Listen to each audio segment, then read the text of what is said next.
अस्सलाम वालेकुम। इंस्पेक्टर रेहाना तारक लिखती हैं कि मेरी 40 साल जिंदगी पुलिस और कोर्ट कचहरी के चक्कर लगाते गुजरी, लेकिन ये केस मेरी जिंदगी का इंतहाई दिल खराश और अजीबो गरीब केस था। कैदी नंबर 826 बहुत कम उम्र लड़का था। इसकी उम्र 18 साल थी। इसके चेहरे पर एक अजीब सा तासुर रहता था। ना मैं इसे मासूम कह सकती थी, ना ही मकार।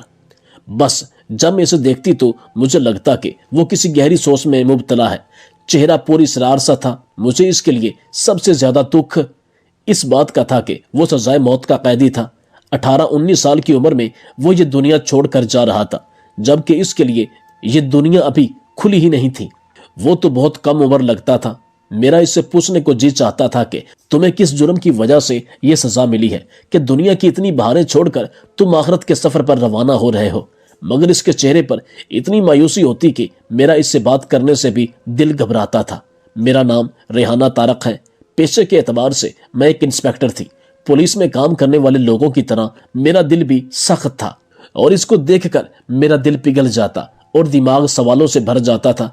मैं इससे बहुत सारी बातें पूछना चाहती थी, मगर जेल के अंदर ऐसा माहौल नहीं होता था कि आप किसी कैदी से इस तरह बेतकल्लुफाना गुफ्तगू कर सके। कुछ कवायद जवाबत को मजबूरन मद्देनजर रखना पड़ता था।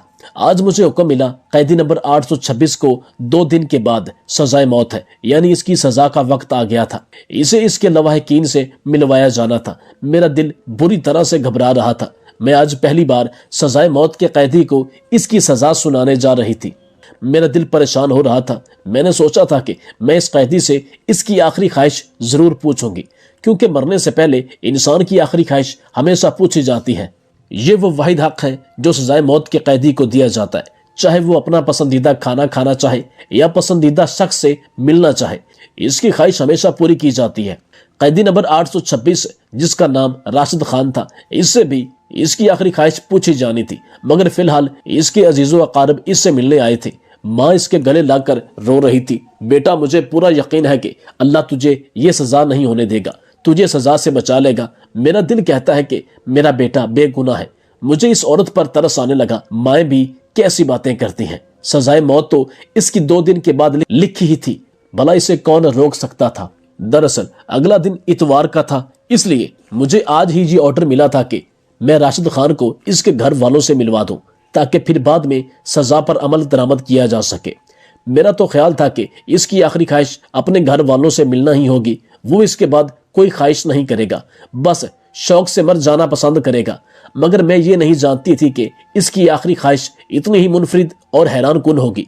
राशिद खान को इसके घर वालों से मिलवाने के बाद इसे वापस सेल में बंद कर दिया गया। इसके बाद सिर्फ 48 घंटे रह गए थे।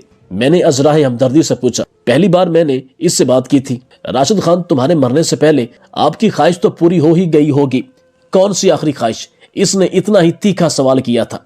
यही कि तुमने अपने घर वालों से मिल लिया है, अब तो तुम्हारे दिल में कोई ख्वाहिश बाकी नहीं रही होगी। ऐसा तो नहीं है, मेरी बहुत बड़ी ख्वाहिश अभी अधूरी है, मैं इसे पूरा करना चाहता हूँ। राशिद खान ने बड़े एतमाद से जवाब दिया कि मेरी एक आखिरी ख्वाहिश है और मैं चाहता हूँ कि आप मुझसे वादा करो कि तुम लोग मेरी ख्वाहिश पूरी करोगे।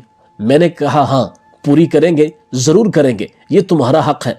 मैं इसके कम उम्री का तरस खाकर बोली, तो फिर ठीक है, मुझे किसी बड़े के सामने पेश करो। मैं अपनी ख्वाहिश का इजहार ऐसे नहीं करूंगा। बहुत खास ख्वाहिश है मेरी और मैं जानता हूं कि तुम लोग किसी तक नहीं पहुंचाओगे। ये बात और इसकी खुद एतमादी देखकर मुझे गुस्सा तो आया, लेकिन क्योंकि वो सजाए मौत का कैदी था, मैंने सोचा जाने दो, वो बेचारा बस 2 दिन का ही तो मेहमान है, मुझे इससे दुश्मनी करके क्या मिल जाएगा। मैंने एसपी साहब के सामने राशिद खान को पेश कर दिया। बोलो बच्चे, तुम्हारी क्या ख्वाहिश है? मैं हैरान थी, इतनी नरमी से सजाए मौत के कैदी से एसपी साहब कैसे पेश आ सकते थे, मगर शायद वो हकीकत से वाकिफ होंगे, जानते होंगे कि इसका कसूर क्या है और इसे सजा क्यों मिली है। अमूमन यहाँ पर ज्यादातर कैदी ऐसे ही थे जिनका कसूर छोटा लेकिन सजा बड़ी थी, जबकि बड़े बड़े गुनाह करने वाले आजादाना घूम रहे हैं। बहरहाल जब इससे इसकी आखिरी ख्वाहिश पूछी गई तो इसने कहा, एसपी साहब मेरी आखिरी ख्वाहिश है कि मैं जिंदगी में पहली और आखिरी बार शादी करना चाहता हूँ, निकाह करना चाहता हूँ और एक दिन अपनी बीवी के साथ गुजारना चाहता हूँ। इसकी ख्वाहिश सुनकर हमारे तो जैसे मुंह को ताले लग गए थे। एसपी साहब ने अकल और होशमंदी से काम लिया। देखो बच्चे, तुम्हारी शादी तो हम करवा देंगे और तुमसे करने के लिए मानेगा कौन? कमबख्त तुम्हारे घर वाले अमीर तो है नहीं, تم غریب خاندان سے تعلق رکھتے ہو اور غریبوں سے شادی کرنا تم سمجھ سکتے ہو، کیوں اپنی زندگی کا آخری ایک موقع ضائع کر رہے ہو؟ کوئی اور چیز بتا دو، کھانا پینا، کوئی کسی سے ملنا جلنا، ہم تمہارے لیے سب کچھ کرنے کو تیار ہیں، کیونکہ تم سزائے موت کے قیدی ہو۔ تمہارے لیے دکھ کی بات ہے، مگر قانون سخت ہے، قانون ایسا ہی ہے، سب کے لیے برابر ہے، چاہے کوئی کم عمر اور معصوم ہو یا پھر زیادہ عمر کا یا بدماش، سب کے لیے ایک ہی سزا ہے۔ میں نہیں جانتا کہ تمہیں سزا کیوں ہوئی، تمہارا کیس ظاہر اور پس پردہ کیا ہے، لیکن اب تم سزائے موت کے قیدی ہو، تو بلا وجہ تم یہاں نہیں آئے، تمہیں کسی وجہ سے ہی یہ سزا ملی ہے، اور تم کسی اور چیز کی خواہش کا اظہار کرو تو ہم پوری بھی کر دیں گے، لیکن میں یقین سے کہہ سکتا ہوں تم سے کوئی شادی کے لیے راضی نہیں ہوگا، اور پھر ہم کیسے تمہاری شادی کروائیں؟ راشد خان بڑے اطمینان سے بولا، ایس پی صاحب، میں کب آپ سے کہہ رہا ہوں کہ آپ میری شادی کروائیں؟ میں آپ کو ایک ایسا طریقہ بتاتا ہوں کہ میری شادی خود بخود ہو جائے گی۔ اس کی بات سن کر ایس پی صاحب کے کان کھڑے ہو گئے، سوچنے لگے کہ کہیں یہ جیل کی کسی خاتون سے نکاح کرنے کا نہ بول دے۔ بہرحال راشد خان نے کہا کہ مسجد میں اعلان کروا دیا جائے کہ راشد خان ولد عنایت خان کسی عورت سے شادی کرنا چاہتا ہے جو ایک دن کے لیے سزائے موت سے پہلے اس کی دلہن بن سکے۔ اب یہ بات تھی تو بڑی ہی بے ڈھنگی، اور راشد خان نے ہم سے وعدہ لیا کہ اگر کوئی عورت اس کے بعد بھی مجھ سے نکاح کرنے کو تیار ہوئی تو آپ روکیں گے نہیں، اور صبح ہونے تک وہ میرے پاس ہی رہے گی۔ راشد کی عقل مندی نے ہمیں بھی پریشان کر دیا تھا، اس کی حاضر جوابی ایسی تھی کہ ہم لوگ پریشان ہو گئے۔ ہم نے کہا کہ ٹھیک ہے، ہم اعلان تو کروا دیں گے، مگر ہمیں اتنا یقین ہے کہ تم سے شادی کرنے کوئی نہیں آئے گا۔ کوئی عورت اپنا مستقبل کیوں برباد کرے گی؟ ایک دن کے لیے کیوں دلہن بنے گی؟ اپنے رشتہ داروں سے کیوں کر جھگڑے گی؟ خیر، راشد خان نے میری کوئی بات نہیں سنی، کہنے لگا بس آپ اعلان کروا دیں، میری یہی خواہش ہے، اس کے بعد اگر کوئی نہ آیا تو میں کوئی اور خواہش نہیں کروں گا، پھر مجھے بھلے سے سزائے موت دے دی جائے۔ ہم نے راشد کی خواہش پر عمل کرتے ہوئے مسجد میں اعلان کروا دیا، ساتھ میں یہ بھی بتایا کہ وہ سزائے موت کا قیدی بھی ہے، 2 دن کے بعد اسے اس جرم کی سزا میں پھانسی دی جائے گی اور وہ اس دنیا سے چلا جائے گا، اور وہ ایک غریب خاندان سے تعلق رکھتا ہے۔ اگر کوئی عورت پھر بھی اس سے شادی کرنا چاہتی ہے تو فلاں تھانے میں آ جائے، وہاں سے اسے جیل پہنچا دیا جائے گا۔ ہمیں تو یہ مذاق ہی لگا تھا، ہم نے تو اس کی خواہش پوری کر دی، مگر ٹھیک 1 گھنٹے کے بعد سپاہی منظور نے بتایا کہ جیل میں ایک عورت آئی ہے جو دلہن کے لباس میں ہے، اور اس کے ساتھ مولوی صاحب بھی ہیں۔ مجھے بات بڑی حیران کن لگی، مجھے لگا کہ شاید یوں ہی کہہ رہے ہوں گے، اور جب میں اور ایس پی صاحب باہر گئے تو یہ دیکھ کر حیران رہ گئے کہ سامنے ایک نوجوان لڑکی جس کی عمر بمشکل 17 سے 18 سال ہوگی وہ کھڑی تھی، اور اس کے ساتھ امام صاحب بھی تھے۔ مولوی صاحب کو دیکھ کر ایسا لگ رہا تھا کہ انہوں نے اس لڑکی کا نکاح پڑھانے کی حامی بھر لی ہے۔ ان کے پاس نکاح کا رجسٹر بھی تھا، جبکہ لڑکی خوب اچھی طرح تیار تھی۔ لڑکی کا میک اپ اور اس کی تیاری دیکھ کر لگتا تھا کہ یہ سب تو اس نے پہلے سے تیار کر رکھا ہے۔ اب راشد خان پر شک ہونے لگا تھا کہ اس نے ایسی خواہش کا اظہار ہی کیوں کیا؟ ایک دن کے لیے اسے اپنی دلہن سے مل کر کیا ملے گا؟ یہ عورت کون ہے؟ میں نے مولوی صاحب سے پوچھا کہ مجھے نہیں پتا، یہ میرے پاس آئی تھی، اس نے اسی طرح دلہن کا لباس پہنا تھا۔ بولی کہ مجھے جیل لے کر چلو، میں نے راشد خان سے نکاح کرنا ہے۔ مجھے نہیں پتا جی اس کے دل میں کیا آیا ہے، میں نے تو اسے سمجھایا کہ ایسا نہیں کرو، مگر یہ سمجھنے پر راضی ہی نہیں، کہتی ہے کہ مجھے راشد خان سے ہی نکاح کرنا ہے۔ میں بتا چکا ہوں کہ وہ سزائے موت کا قیدی ہے، 2-3 دن بعد اس کی موت واقع ہو جائے گی، مگر یہ مانتی نہیں، کہتی ہے کہ کوئی بات نہیں، میں ایک ہی دن راشد خان کے ساتھ رہوں گی، مگر میری بھی خواہش پوری ہو جائے گی، کیونکہ میں راشد خان سے سچی محبت کرتی ہوں۔ ہمیں نہیں پتا تھا کہ راشد خان کو کوئی لڑکی اتنا چاہتی ہے کہ اس کے لیے سب کچھ چھوڑنے کو تیار ہے۔ بات بڑی عجیب سی تھی، لیکن خیر، ہمارا کام تو اس کی خواہش پوری کرنا تھا۔ ہم نے کسی بات پر کوئی اعتراض نہیں کیا۔ مولوی صاحب بلایا گیا، راشد خان کو اس کے سیل سے بلا کر باہر آفس میں بٹھا دیا گیا۔ مولوی صاحب نے نکاح پڑھایا، 2-4 گواہوں کی موجودگی میں قبول و ایجاب ہوا۔ راشد خان نے کہا کہ اب خواہش کے مطابق، وعدے کے مطابق آپ میری دلہن کو میرے سیل میں بھیجیں گے، میں اس کے ساتھ باتیں کروں گا پورا دن، بس ہم اپنی پرانی یادیں تازہ کریں گے، پھر یہ چلی جائے گی، اس کے بعد مجھے آپ پھانسی پر چڑھا دیں، مجھے کوئی غم نہیں ہے، مجھے میری محبت مل جائے گی۔ راشد خان کی باتیں سن کر میری آنکھوں میں بھی آنسو آ گئے تھے۔ सच्ची मोहब्बत वाकई ऐसी होती है। मैंने यही दिल में सोचा था, मगर ये नहीं जानती थी कि इसके पीछे कितनी बड़ी कहानी होगी जो हमारी भी होशो हवास उड़ा कर रख देगी। एसपी साहब ने मुस्कुराते हुए मुझे इशारा किया कि तुम इस लड़की को राशिद खान के सेल में बंद कर दो। वहां तो कुर्सी भी नहीं है, बिस्तर भी नहीं है। ये लड़की खुद ही तंग आकर थोड़ी देर में बाहर निकलने के लिए कह देगी। मैंने भी यही सोचा था। इस लड़की को सेल में ले गई। वहां तो बामुश्किल 2 लोगों के खड़े होने की जगह थी। मैंने इन दोनों को सेल में बंद कर दिया और फिर बाहर आ गई। मुझे लगा था कि थोड़ी देर के बाद वो लड़की तंग आ जाएगी, मगर मुझे हल्की हल्की सी आवाजें आने लगी। ऐसा लग रहा था कि कोई कुछ खोलने की कोशिश कर रहा है। शक हुआ कि शायद सेल का दरवाजा तोड़ने की कोशिश की जा रही है, मगर मैं मुतमईन थी। मैं जानती थी कि सेल का दरवाजा खोलना इतनी आसान बात नहीं है। मेरी कोशिश यही थी कि राशिद खान अपनी आखिरी बातें अपनी माशूका से कर ले। मुझे इन दोनों में फिलहाल कोई दिलचस्पी नहीं थी। जो वो बातें कर रहे थे ना ही मैंने सुनी, ना इन पर ध्यान दिया। मुझे मुतमईन करने के लिए बस एक ही बात काफी थी कि सेल पर एक मजबूत ताला लगा हुआ था और इस ताले को कोई चाह कर भी नहीं खोल सकता था। काफी देर गुजर गई थी, मुझे नींद आने लगी। तब मुझे इस सेल से थोड़ी सी चीखने की आवाज आई। मैं फौरन ही वहां पहुंची तो वो लड़की जो कि राशिद खान से निकाह करके यहाँ आई थी और सेल में बैठी हुई थी, इसने कहा कि मुझे यहाँ से निकाल दिया जाए। अब मैं राशिद खान के साथ 1 मिनट नहीं रह सकती। मुझे लगा कि शायद राशिद खान ने इस लड़की के साथ कोई बदतमीजी की होगी। इसने कहा कि मेरे घर वाले मेरा इंतजार कर रहे होंगे, तो मुझे अब घर जाना है। मैंने जल्दी जल्दी सेल का दरवाजा खोला, इस लड़की को आजाद किया और वापस ताला लगाकर राशिद खान को कैद करके वापस अपने कमरे में आ गई। मैं इस बात से बेखबर थी कि जब मैं सुबह उठूंगी तो एक तूफान होगा जो मेरा मुंतजिर होगा। एसपी साहब ने मुझसे कहा कि वो सजाए मौत वाला कैदी 826 कहाँ है? मैंने कहा वो अपने सेल में होगा। आप ऐसा क्यों पूछ रहे हैं? बोले मुझे तो कहीं नजर नहीं आ रहा। मैंने एक दूसरे कांस्टेबल को भेजा था कि वो राशिद खान को लेकर आए। तुम जाकर सेल में चेक करो कि वो कहाँ है, कहीं तुमसे कोई गलती तो नहीं हो गई। मैंने एसपी साहब को ये तो कह दिया था कि मैं जाकर देखती हूँ, मगर मेरा दिल तेजी से धड़क रहा था। अगर वो कैदी कहीं गुम हो गया या इसने मुझे कोई चकमा दे दिया हुआ तो मैं क्या करूंगी। खैर मैं जल्दी जल्दी 826 वाले सेल में गई। वहां मामूल के मुताबिक मैंने राशिद खान को आवाज दी और कोई जवाब नहीं आया।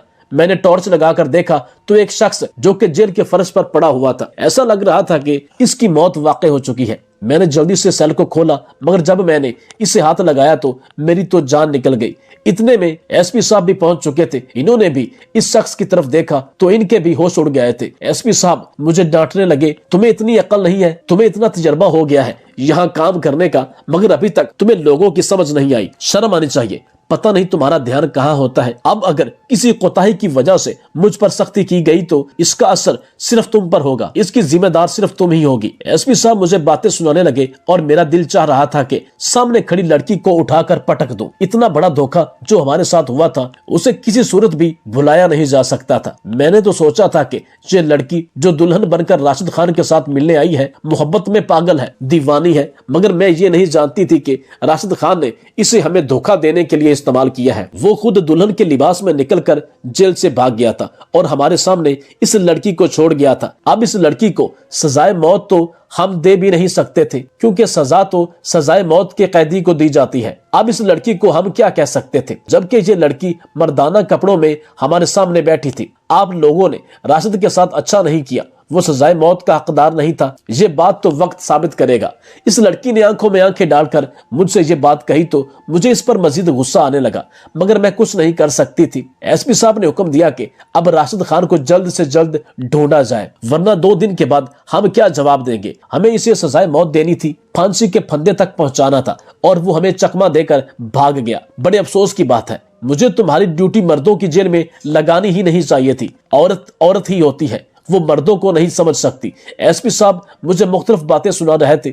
मेरा दिल बुरी तरह घबरा रहा था। मैं समझ नहीं पा रही थी कि इतना बड़ा धोखा मेरे साथ कैसे हो सकता है। मैंने एक शख्स पर भरोसा किया, एक लड़की पर तरस आया, तरस खाकर इसका निकाह करवाया और इसने मेरी ही आंखों में धूल झोंक दी।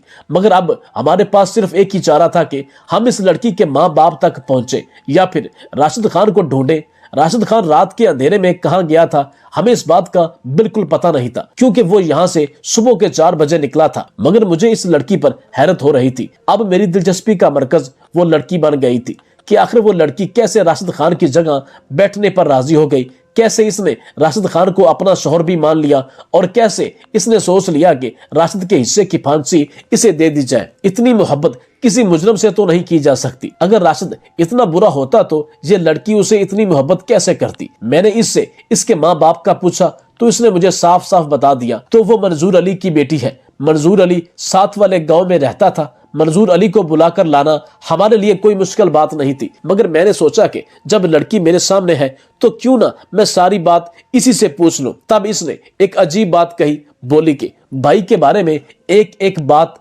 आपको सच बताने के लिए तैयार हूं। मैंने हैरत से इसे देखा था। वो अपने शौहर को भाई कह रही थी। क्या कहा? क्या तुम उसे भाई समझती हो या रिश्ते में वो तुम्हारा भाई लगता है? तुम लोगों ने ये नाटक किया है। नहीं, वो रिश्ते में मेरा भाई नहीं लगता, मगर मेरे भाइयों जैसा है। मोहब्बत मैं इनसे जरूर करती हूँ, मगर मेरी मोहब्बत ऐसी नहीं थी कि मैं इसे भाई मानती थी। तो फिर तुमने ये सब कुछ क्यों किया? तुमने इससे निकाह क्यों किया? क्या वजह? क्या तुमने हम सब को चकमा देने के लिए, राशिद को यहाँ से भगाने के लिए ऐसा किया? यकीन माने ऐसा बिल्कुल भी नहीं है। वो कल शाम तक वापस आ जाएंगे। वो मुझे यहाँ कैसे देख सकते हैं? और जाहिर है अब तो इन्होंने मुझसे निकाह कर लिया है। मैं इनकी जिम्मेदारी हूँ। वो इस जिम्मेदारी को कभी भी छोड़कर बुजदिलों की तरह घबराएंगे नहीं। वो पीठ दिखाकर भागने वालों में से नहीं है। लड़की की बातें सुनकर मैं हैरान रह गई। फिर जो इसने मुझे कहानी सुनाई वो तो मुझे मजीद परेशान कर गई थी। मैं मजबूर हो गई कि मैं अपना फैसला बताऊं और दोबारा से इस सारे मामले पर गौर फिक्र करूं। मेरा नाम नाजिया है। मेरी बड़ी बहन की मंगनी राशिद से हो चुकी थी। राशिद खान बचपन से ही बहुत बहादुर लड़का था। जिंदगी में शायद ही ऐसा कोई वक्त आया हो जब राशिद किसी से डरकर भागा हो। वो मेरे अब्बा की बहन का बेटा था। मेरा फुफ्फोजाद होने की वजह से अम्मा अब्बा राशिद भाई पर बहुत भरोसा करते थे। फिर जब इन्होंने मेरी बड़ी बहन की मंगनी राशिद भाई से कर दी तो हमारे घर भी आने जाने लगे और गांव का माहौल बड़ा अजीब होता है। एक रात राशिद भाई बाजी से मिलने के लिए हमारे घर आए। उस दिन अम्मा अब्बा भी घर पर नहीं थे। राशिद भाई की मंगनी हो चुकी थी। जाहिर है इनका हमारे साथ एक रिश्ता बन गया था। हम दोनों बहनें ही घर पर थी। घर में और कोई नहीं था। वो पिछले दरवाजे से आए। मैं समझ गई थी कि आप से मिलने के लिए आए हैं। मैं किचन में चाय बनाने लगी। वो दोनों आपस में बातें कर रहे थे। फिर दरवाजे पर जोर जोर से दस्तक होने लगी। मैं घबरा गई। मुझे लगा शायद अब्बू आ गए हैं, मगर मैंने जाकर दरवाजे से झांका तो कोई 3-4 आदमी खड़े थे। मेरी आंखों में खौफ के साए लहराने लगे। मैं सोच भी नहीं सकती थी कि हमारे दरवाजे पर कभी ऐसे आदमी आएंगे। मुझे इस बात की तसल्ली तो थी कि राशिद भाई हमारे साथ हैं, मगर ये आदमी गांव के बदमाश थे जिनको देखकर ही खौफ आता था। इन्होंने कहा कि दरवाजा खोल दो वरना हम दरवाजा तोड़ देंगे। मैंने इनसे मिन्नत समाजत की कि हम घर में अकेली बहनें हैं, तुम लोग यहाँ से चले जाओ। अब इन्होंने माँ बहन की गालियां देते हुए कहा कि हम वापस नहीं जाएंगे। तुम लोग इस गांव में बेहयाई फैला रहे हो। हमें साफ नजर आता है कि इस घर में और कौन कौन है। हमारे सामने तुम लोगों के घर में एक लड़का आया है। ये शोर सुनकर राशिद भाई भी बाहर आ गए। इन्होंने घर का दरवाजा खोल दिया। मुझे अंदर जाने को कहा। मैं तो अंदर कमरे में चली गई, मगर राशिद भाई इन लोगों से उलझ पड़े। इनमें से एक ने बहुत गलत बात की। बोला कि अगर हमें पता होता कि यहाँ पर लड़कियां हैं और इस तरह की लड़कियां हैं तो हम भी आ जाते। हम तो 3-4 हैं, पैसे भी अच्छे देंगे। ये बात सुनकर राशिद भाई से रहा ना गया। इन लड़कों ने इतनी गलत बात कर दी थी कि राशिद भाई गुस्से से उबल रहे थे। जाहिर है इनकी होने वाली बीवी के बारे में इतनी गलीज बात कोई करे, किसी भी मर्द के सामने करे तो वो बर्दाश्त नहीं करेगा। राशिद भाई ने उस वक्त तो इन लोगों को कुछ नहीं कहा, क्योंकि वो एक थे और दूसरा अक्लमंदी का तकाजा भी यही था कि हम बहनों के होते हुए इनसे ना लड़ा जाए। इन्होंने उन्हें समझा बुझाकर भेज दिया और अब तो यह मामूल का तमाशा बन गया।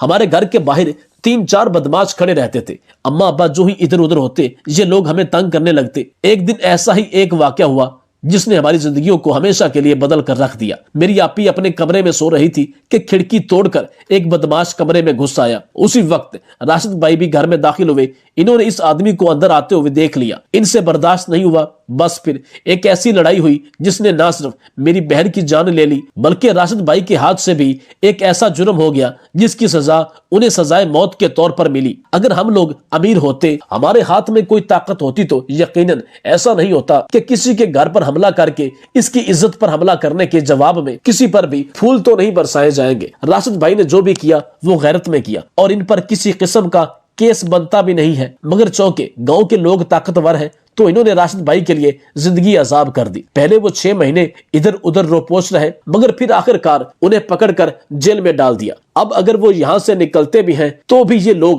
انہیں زندہ نہیں چھوڑیں گے، حالانکہ قصور ہمارا نہیں، قصور ان لوگوں کا ہے جنہوں نے ہمارے گھر پر بلا وجہ نظر رکھی اور ہمیں ہمارے ناکردہ گناہوں کی سزا دینا چاہتے ہیں۔ راشد بھائی کی والدہ نے ان کو ملاقات کے دوران انہیں یہ منصوبہ سمجھا دیا۔ میری اماں نے انہیں قسم دے کر کہا تھا کہ میں اپنی دوسری بیٹی بھی تم پر قربان کر دوں گی مگر تم کو سزا نہیں ہونے دوں گی۔ ہمارے خاندان کو جتنی ان کی ضرورت ہے اتنی اور کسی کی نہیں، میں مر بھی جاؤں تو کوئی فرق نہیں پڑے گا۔ یہ کہہ کر وہ لڑکی رونے لگی۔ مجھے سمجھ نہیں آیا کہ اب اس کیس کا کیا ہوگا، لیکن بس خدا کی مدد سے ان لوگوں کی بھی کسی بڑے تک پہنچ ہو گئی۔ راشد اسی بڑے وکیل سے ملنے کے لیے شہر گیا تھا۔ راتوں رات جا کر اپنا کیس اس کے سامنے رکھا۔ یہ انتہائی درجے کا قابل وکیل تھا۔ بعض اوقات کسی وکیل سے جان پہچان ہونا بھی انسان کو تھانے اور جیل کی سلاخوں سے بچا دیتا ہے۔